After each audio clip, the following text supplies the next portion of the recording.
नमस्ते दोस्तों, universal vibes ओम तत्सत यूट्यूब चैनल में आपका स्वागत है। चलिए शुरू करते हैं और देखते हैं आज का वीडियो। ये जो नया चला है ना, दोस्त बनाना, और दोस्त का मतलब गंदे आचरणों को शिक्षा देना, गंदे आचरणों में उतर जाना, वो दोस्त नहीं, वो भारी दुश्मन है।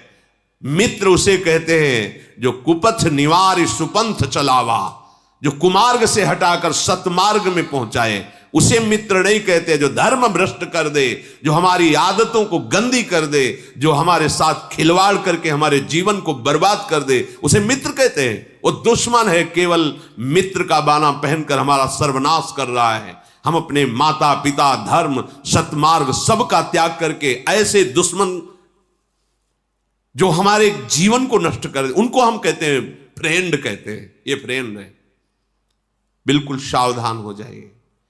ये मनोरंजन नहीं है कि भैया जहां मन आया, जैसे मन आया वैसे हम बेविचार कर रहे हैं, वैसे हम, वो दुर्गति होगी कि भोग नहीं पाओगे, चाहे कोई भी हो। ध्यान रखना, एक एक कर्म वो बिल्कुल तैयार, ताजा, स्वस्थ होकर बैठा हुआ है। समय आने दो, आपको जब भोग मिलेगा उसका, तब आपको समझ में आ जाएगा। हाथ जोड़कर सबसे प्रार्थना है, अगर आपका ब्याह हो गया है तो जिससे पाणी ग्रहण किया धर्म पूर्वक, नहीं है तो जीवन भगवान के चरणों में अर्पित करके इंद्रियों का संयमन करो। ये व्यभिचार प्रवृत्ति, ये गंदी आदत सर्वनाश कर देगी, तुम्हें कभी सुख नहीं मिलेगा। और एक खास बात, जब आप धर्म से विषय सेवन करोगे तो आपको उससे वैराग्य हो जाएगा। देख लेना, बात लिख लेना, क्योंकि उसमें सुख नहीं है। जहां धर्म पूर्वक आप थोड़ा समय व्यतीत किए तो आपको लगेगा कि मन कहेगा दूसरे की कोई रास्ता नहीं, वो वैराग्य को प्राप्त हो जाएगा। ये सीमित करने के लिए, विषयों को सीमित करके उनका त्याग करने के लिए बहुत जरूरी है धर्म पूर्वक चलना। और जो इस व्यभिचार प्रवृत्ति में कि धन है तो सब कुछ कर सकते हैं, कर लो, छूट है, खेत है, जो चाहो बोलो, लेकिन जब फसल काटने का नंबर आएगा तब तुम्हारे होश उड़ जाएंगे कि तुमने क्या फसल की है। अगर सुखी रहना है, देखो आप समझते हो कि इसमें क्या हिंसा, वो राजी हम राजी हैं, इसमें हिंसा है, कोई पाप है, लेकिन बीच में धर्म है। तुम्हारे राजी होने से नहीं है, तुम्हारे सामने धर्म है, धर्म खड़ा है। तुम्हारा धर्म क्या कहता है उसके अनुसार चलो। अगर धर्म को तुमने नहीं देखा तो अधर्म, अधर्म का फल नरक और दुख, रोग, नाना प्रकार की पीड़ाएं, संकट, भय। प्रायः मानसिकता में प्रसन्नता नहीं दिखाई देती। आप देखो, एक प्रसन्नता, खिला हुआ चेहरा, स्वस्थ शरीर, मन प्रसन्न नहीं दिखाई देता। मुरझाया, एक जला हुआ, ऐसा लगता है जैसे मकान में आग लग जाए, फिर उसके दर्शन करो तो कैसा लगता है, ऐसे ही लगता है। क्यों? क्योंकि आप मनोरंजन में इतने नीचे उतर चुके कि अपने धर्म का नाश कर दिया, सुकृत का नाश कर दिया, पवित्रता का नाश कर दिया। अब आपका जीवन केवल मृत जीवन है। मृत जीवन, जीते हुए भी मरे हो। जिन हरि भगत हृदय नहीं आनी, जीवित सब समान ते प्राणी। तुम्हारे अंदर धर्म नहीं रह गया, सत्य नहीं रह गया, भगवत आचरण नहीं रह गए, भगवत आश्रय नहीं रह गया, तो तुम्हारा जीवन क्या? मृत जीवन है। अमृत तो नामामृत है, रूपामृत है, लीलामृत है, चरितामृत है। ये सत्संग क्यों सुना जाता है? हमें क्या करना चाहिए, क्या नहीं करना चाहिए पता चले। जिनके कानों में सत्संग पड़ रहा है, हाथ जोड़कर प्रार्थना करते हैं, अपने ही धर्म से इस विषय का सेवन करोगे तो आपको भगवत प्राप्ति के योग्य वो विषय भोग भी बना देगा। और धर्म विरुद्ध आचरण करोगे तो फिर नष्ट हो जाओगे। फिर चाहे जहां आशीर्वाद मांगने जाओ, आशीर्वाद से काम नहीं चलता, आशीर्वाद से काम नहीं चलता। रावण कोई छोटा मोटा नहीं, ना तो बलवान ना तो विद्वान, कि छोटा विद्वान हो छोटा बलवान हो। जैसा स्तोत्र भगवान शंकर का रचा, बिरला ही कोई रचने वाला होगा जो तांडव रचा है। और जैसा भगवान शिव की उपासना करने वाला कोई साधारण पुरुष नहीं है। लंका में विराजमान करके महादेव जी की उपासना, और महादेव जी ही हनुमान जी का रूप रख के पहली विनाश लीला उसकी की। पहली अशोक वाटिका से प्रारंभ किया, पूरे लंका को श्रीहीन कर दिया, भयभीत कर दिया, हाहाकार मच गया लंका। वही है, वही, दूसरा नहीं। जिन शिव की आराधना की और अधर्माचरण चरित्र बिगाड़ लिए, तो वही शंकर हनुमान जी के रूप में उसका सर्वनाश का प्रारंभ उन्होंने ही किया।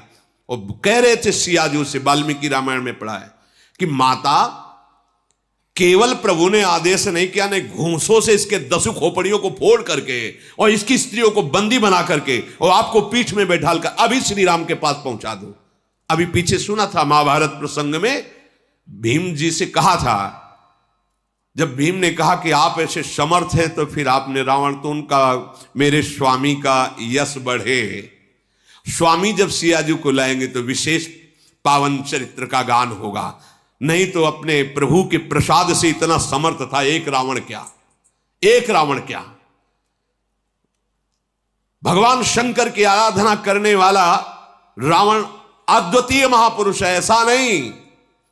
झूला झुलाते हैं अपनी श्री जी को रस्सी में और से बांधकर सिंहासन, उसने अपनी भुजाओं में झूला झुलाया कैलाश सहित भगवान उमा पार्वती जी को 20 बार ऐसे उठा।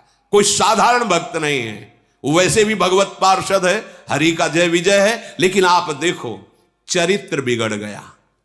तो वही आराध्य देव उसका सर्वनाश कर रहे हैं, वही आराध्य देव सर्वनाश कर रहे हैं। इस बात को पकड़ो।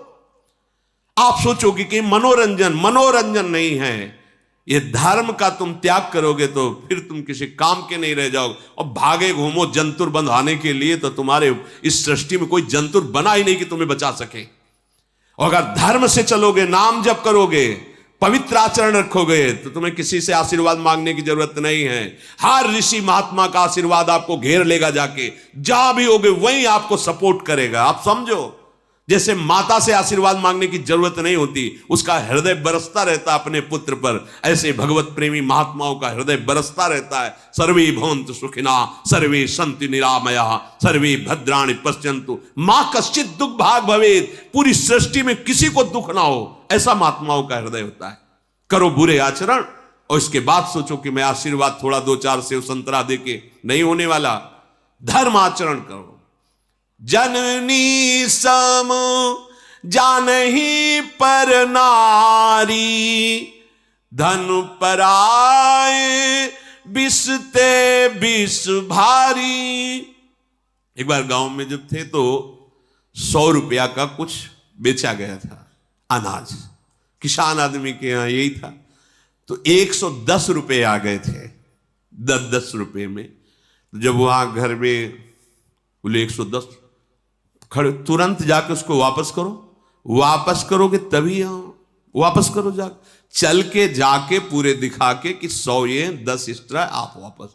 क्या पवित्रता, कितनी पवित्रता कि ऐसे पीछे समय में, आज के 40-45 वर्ष पीछे समय में, जब अनाज बेच करके 100 रुपए का अनाज ढेर सारा बिकता था, उस समय 10 रुपया मिलना मतलब काफी लाभ की बात है। उसने तो दे दिया, ले आए।